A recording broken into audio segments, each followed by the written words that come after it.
talo ang pitik. Paano yun? Paano yun? Ang habo ang pitik. It was far because we are in Luzon. We are in a Luzon of island of Luzon.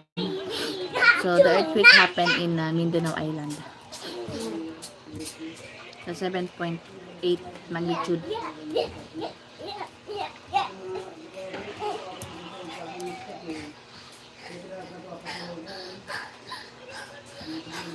Wala ba searching? Sila na sa municipality ng Naga.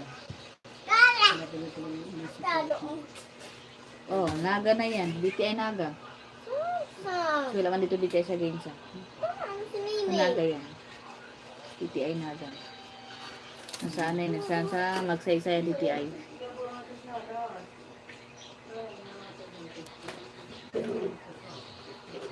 Before Padre Crane we had before the earthquake in Mindanao, we had earthquake. I think last Saturday night. It because of the marine volcano. Yes, it was really scary. But we had experienced earthquake Saturday night. It's because of the volcano. Ayan. What's that, ID? Okay na, kilala ka na ni teacher.